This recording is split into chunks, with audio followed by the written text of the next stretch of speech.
1h mais 38, hora das notícias do Legislativo, porque ontem foi dia da 30ª reunião ordinária e a Câmara aprovou em turno único projeto que altera a Lei Municipal de 2016, que instituiu aqui em Campinas o Dia Municipal das Tradições de Matrizes Africanas e das Nações do Candomblé. Entenda esta mudança. A gente está fazendo um alinhamento com a legislação federal, que foi aprovado agora no início do governo Lula, que era um projeto de lei que foi apresentado pelo deputado federal Vicentinho. E, na verdade, Campinas, a legislação municipal aqui de Campinas não estava em conformidade com a legislação nacional. Nós comemorávamos esse dia, né, das religiões de matriz africana, a gente comemora em setembro aqui em Campinas, a lei municipal. E o que nós fizemos foi só uma emenda a pedido de uma associação, que é a ARMAC, que discute as religiões de matriz africana aqui em Campinas, pedindo esse alinhamento para que a gente passe para o dia 21 de março, como foi deliberado e votado a nível federal. Então, nós fizemos esse alinhamento. E é muito importante porque no dia 21 de março, em março, né, no dia 21 até o dia 28, tem a semana de comemoração e de valorização da luta contra o racismo e a discriminação racial. Então, é muito importante que a gente tenha esse alinhamento para poder seguir a legislação federal. Ainda na 30ª reunião ordinária, a Câmara repudiou o racismo contra o jogador brasileiro, o Vini Júnior, que ocorreu na partida entre Real Madrid e Valência pelo Campeonato Espanhol. O atacante brasileiro Vinícius Júnior, que defende o Real Madrid, foi mais uma vez vítima de ataques racistas neste domingo, quando a equipe madrilenha enfrentava o Valência. O brasileiro acusou parte dos torcedores anfitriões de chamá-lo de macaco aos 24 minutos do segundo tempo, quando o time da casa vencia o Real Madrid por 1-0. O atleta já passou por situações similares em outras ocasiões, sem que os torcedores racistas tenham sido punidos de maneira exemplar. Já são 9 casos de racismo registrados na La Liga. Na Câmara de Campinas, o presidente do Legislativo usou a tribuna e repudiou o ocorrido na Espanha. Ele prontamente reagiu, identificou pessoas e se sentiu, obviamente, atingido por aquelas ofensas, que são crimes, são criminosas. Então, primeiro aqui a nossa solidariedade, o nosso protesto a esse tipo de manifestação. Rossini lembrou que, infelizmente, muitas pessoas comuns sofrem com racismo rotineiramente. Ele, um ídolo do futebol, vítima de uma manifestação como essa, imagina aqueles que são anônimos, cidadãos do dia a dia, trabalhadores, trabalhadoras, que às vezes enfrentam essa forma de preconceito em ambientes de trabalho, de lazer.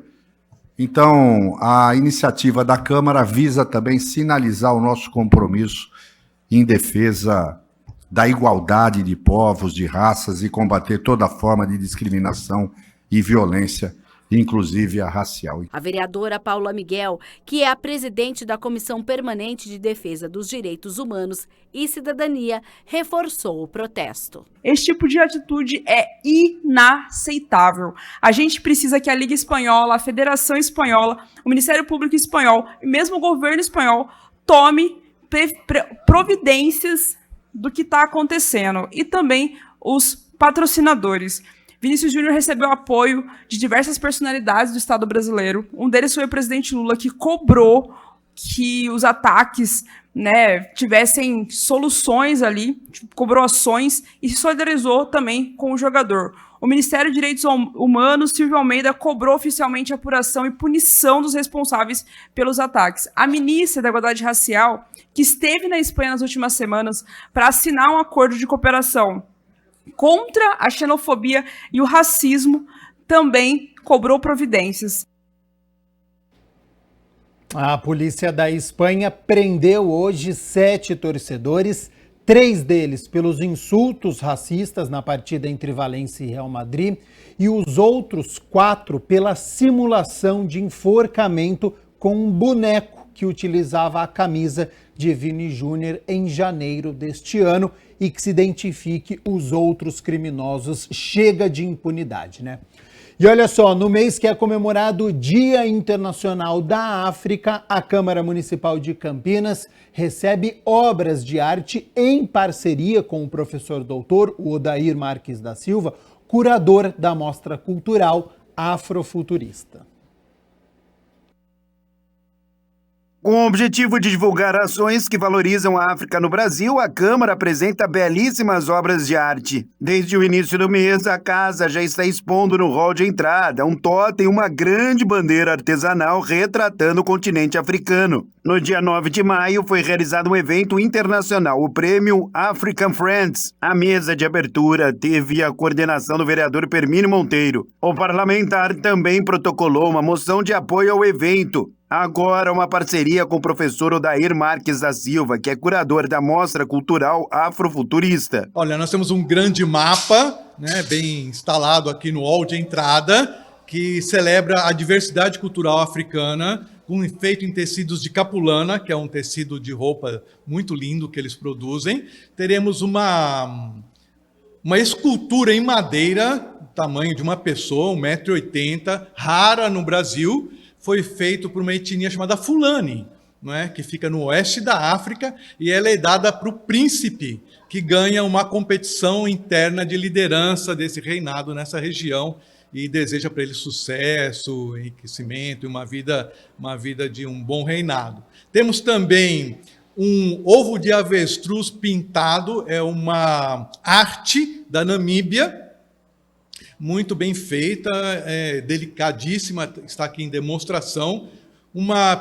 São duas outras peças, que são duas esculturas angolanas, chamadas O Pensador, muito interessante. Essa escultura, inclusive, seu símbolo, que é o do pensador, do sábio, do ancião, do griot, está em moedas, inclusive, do país Angola, está em demonstração aqui. A exposição foi viabilizada pelo vereador professor Alberto, que fala sobre a importância de destacar pontos positivos do continente africano. Essa é uma exposição para mostrar a pujança da África. Nós estamos cansados de ver nas redes sociais, na TV, matérias escritas, sempre um enfoque muito grande para a África, da pobreza, da fome, da miserabilidade, das guerras civis. E existe uma outra África. Nós não estamos negando nada, não somos negacionistas. De fato, existem conflitos belicosos em toda a África, mas existe uma África pujante, economicamente forte, centros de excelências em termos de educação, e além de uma cultura variada, riquíssima, extremamente plural. E essa foi a intenção quando eu convidei os expositores, eles são da editora Eiros, para que trouxesse uma nova visão da África para o estudante. Eu sou professor de História, e quando eu estava na sala de aula, sempre tivemos uma carência de material novo para desenvolver a temática sobre a África. O presidente da Câmara, o vereador Luiz Rossini, considera justíssima a homenagem feita à África. Dia 25 de maio é comemorado o Dia da África, né? O Dia Internacional da África. E nós, aqui em Campinas, e a Câmara Municipal decidiu abraçar também essas comemorações. Essa exposição de cultura da África é uma oportunidade da gente mostrar para a população valores culturais, estilo de cultura que a África produz, desenvolve, e que muito disso também ajudou a contribuir com o desenvolvimento da nossa própria cultura brasileira. Então é uma oportunidade mesmo de interação, de informação, de troca, e mostrar o respeito, né, ao povo africano, aqueles que hoje ainda continuam no continente africano, um continente riquíssimo, diverso, né, múltiplas culturas também, mas também que está na raiz aqui da formação do povo brasileiro, né, a raça brasileira, a nossa raça, que tem o sangue daqueles africanos que vieram para cá na época, infelizmente, como escravos, né, mas que deram e continuam dando sua contribuição para o desenvolvimento do nosso país.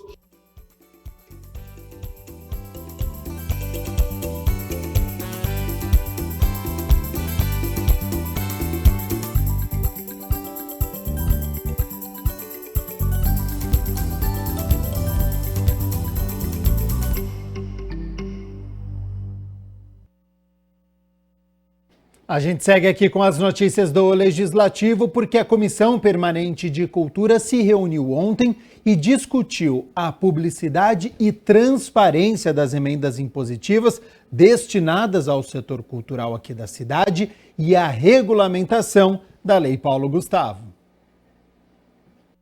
A quarta reunião da Comissão Permanente de Cultura discutiu a transparência das emendas impositivas.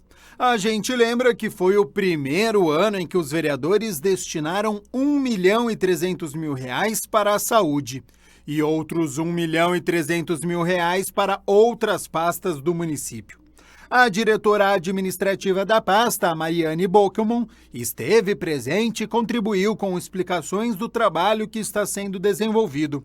Além da secretária municipal de Cultura e Turismo, Alexandra Caprioli, que detalhou o planejamento executado. Que a cultura, a gente teve muita responsabilidade, inclusive a gente negou algumas emendas que foram pedidas para serem destinadas, quando a gente sabia que não ia ter condição de executar. Porque, por exemplo, uma emenda de obra, ela não depende exclusivamente da cultura, ela depende de ter um projeto executivo. E a gente foi muito transparente com os vereadores, porque a gente queria receber recurso, mas não queria receber recurso que a gente não pudesse usar. Dos 33 vereadores, 25 fizeram emendas impositivas para a área da cultura, o que gerou um montante de R$ 6.788.676,92.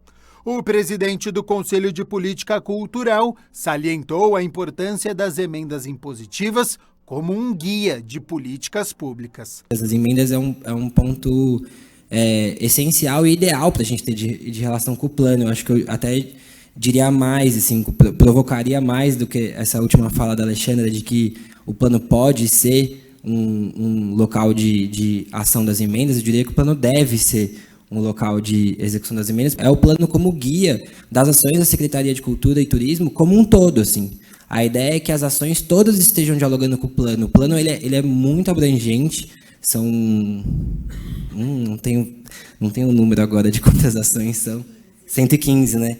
São 115 ações, então, 115 metas, então ele é muito abrangente, ele é muito complexo, ele fala de várias ações, das regiões da cidade como um todo. A vereadora Paola Miguel, membro da comissão, propôs para o próximo ano uma construção de emendas com a Secretaria Municipal e o Conselho de Cultura. Eu entendo que esse ano foi um ano que essa experiência das emendas impositivas está sendo nova para todo mundo, né? Então, até mesmo para a gente tem acionado a Mariane, que tem respondido muito prontamente, tem ajudado muito a gente a pensar um pouco, mas eu sempre digo que a gente não tinha ideia das possibilidades, assim, né? Então, a gente foi pelo caminho mais seguro.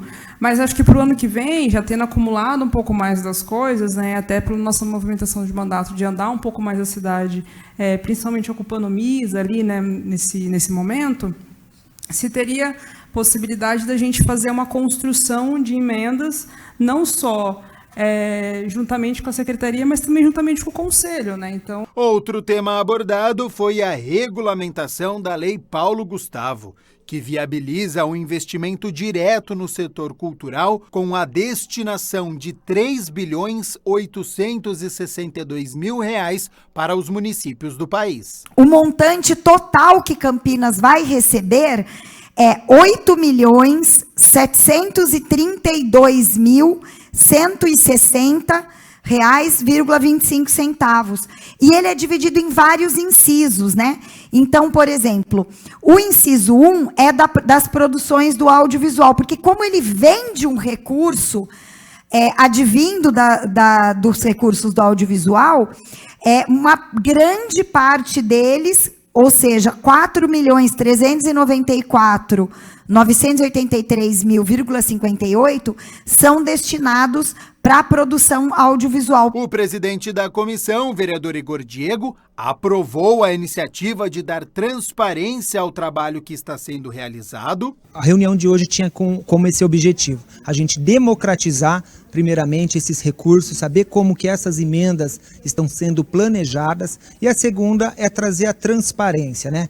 Então a secretária apresentou aqui todos os vereadores que enviaram, né, destinaram essas emendas e como elas serão organizadas para apresentar. E também sobre a regularização da Lei Paulo Gustavo, que vai trazer ao município pouco mais de 8 milhões de reais. A lei que tem por uma das suas características a descentralização, né, desse recurso. Se todos os artistas das cidades, inclusive da periferia, que muitas vezes têm o dom, mas não sabe escrever ali um projeto. Então a comissão também deixou consignada hoje aqui a importância de pessoas auxiliando na captação desses recursos, né, que nós chamamos de mediadores. Então é importante que parte desse recurso seja utilizado para contratar esses mediadores para poder ajudar na captação do recurso. Com a estrutura predial pronta, o Centro Dia do Idoso ainda não começou as atividades. Por isso, o vereador Rubens Gás solicitou informações sobre o local.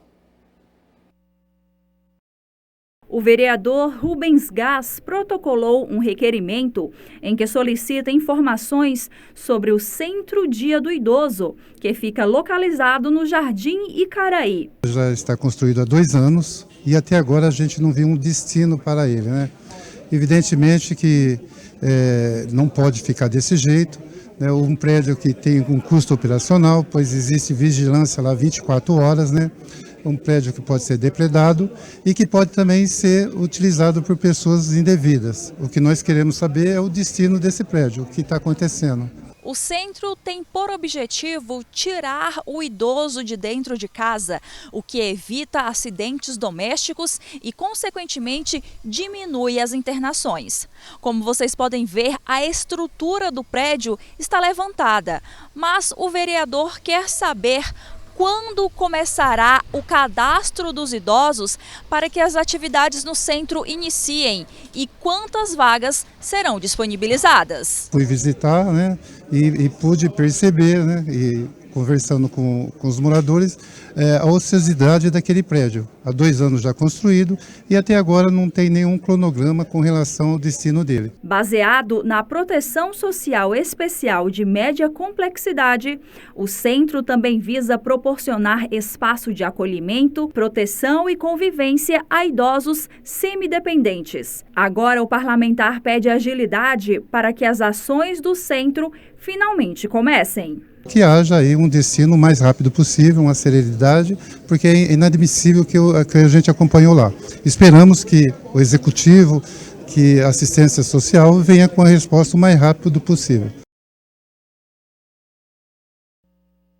O vereador Cecílio Santos protocolou um requerimento direcionado ao Executivo pedindo informações sobre as alterações nos agendamentos do Pai Serviço de vans para viagens.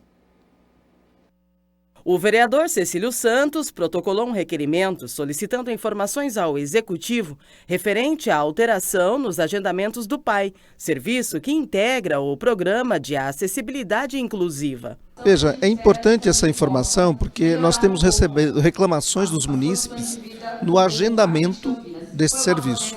O PAI é um serviço de transporte gratuito oferecido para pessoas com deficiência ou mobilidade reduzida. Aqui em Campinas estão em circulação 50 vans e 2 ônibus. Diferente dos ônibus do transporte público coletivo municipal, esses veículos não têm itinerários fixos. Eles buscam o usuário no local e horário agendado e realizam o transporte até o destino do usuário. O serviço que é chamado transporte porta a porta. O programa de atendimento inclusivo, o PAI, é fundamental para muita gente que necessita do atendimento médico e não consegue chegar a não ser com este transporte específico. É um transporte adaptado e nós estamos recebendo as reclamações que tem os munícipes tendo muita dificuldade nesse agendamento. Por isso, requeremos as informações para ver que providências a gente pode adotar.